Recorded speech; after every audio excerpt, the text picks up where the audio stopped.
क्या आप जानते हैं कि आज के इंडोनेशिया, मलेशिया, वियतनाम और थाईलैंड जैसे देशों में कभी हिंदू धर्म और भारतीय संस्कृति का बोलबाला था? एक समय था जब भारत सिर्फ एक देश नहीं, बल्कि एक संस्कृतियों का समुद्री सम्राट था। जब पूरी दुनिया अंधकार में डूबी थी, भारत ज्ञान का दीपक जलाए बैठा था। जब पश्चिम युद्ध में डूबा था, तब भारत प्रेम, धर्म और संस्कृति को समुद्र पार भेज रहा था। यह कहानी है भारत के उन पुत्रों की जो तलवार नहीं, शास्त्र लेकर निकले थे और जिन्होंने दक्षिण पूर्व एशिया की धरती पर हिंदू संस्कृति की जड़ें जमा दीं। भारत कोई सीमित भूमि नहीं था, यह एक भाव था, एक सभ्यता जो नदियों से लेकर समुद्रों तक बहती थी। गुजरात, बंगाल और तमिलनाडु से व्यापारी, ब्राह्मण और साधु समुद्र की राह पकड़ते थे। वो सोना, चांदी, मसाले और मूर्तियां ले जाते थे, लेकिन साथ में ले जाते थे संस्कृत, धर्म, योग, मंदिर और रामायण। यह था भारत का सांस्कृतिक साम्राज्य जो प्रेम से बनता था, परंपरा से चलता था।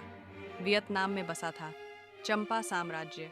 यह हिंदू राज्य था, शिव यहाँ के अधिपति थे और संस्कृत यहाँ की भाषा। राजा भद्रवर्मन ने मंदिर बनवाए और ब्राह्मणों को आमंत्रित किया। आज भी वहाँ भारत की छाप मिलती है। और फिर आता है कंबोडिया।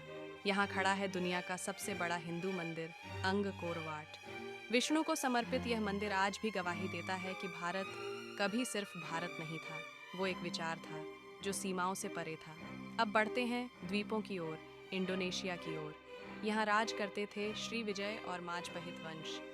बाली में आज भी सूर्य को नमस्कार होता है। रामायण को यहाँ काकाविन रामायण कहा जाता है, जहाँ राम, सीता और रावण की कथा हर घर में जानी जाती है।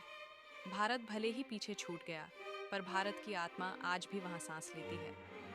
थाईलैंड में रामायण को कहते हैं रामाकियन। यहाँ के राजा राम की उपाधि लेते हैं और राज्य का नाम अयुत्थया था, जैसे अयोध्या।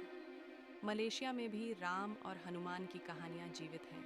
यह कोई कल्पना नहीं, यह इतिहास है जो दीवारों पर खुदा है, नृत्य में जीवित है और लोक कथाओं में गूंजता है। भारत ने कभी तलवार लेकर विस्तार नहीं किया।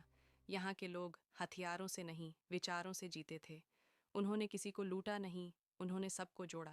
और इसीलिए भारत की संस्कृति आज भी दिलों में राज करती है।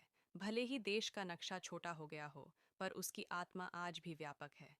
यह मत सोचिए कि भारत केवल हिमालय से कन्याकुमारी तक था। भारत वहाँ भी था जहाँ रामायण गाई जाती थी, जहाँ शिव की मूर्तियाँ समुद्र से झांकती थीं और जहाँ ब्राह्मण मंत्र पढ़ते थे।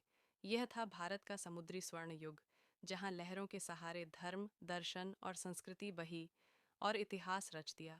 और आज भी जब बाली में कोई दीप जलाता है तो भारत की आत्मा मुस्कुराती है।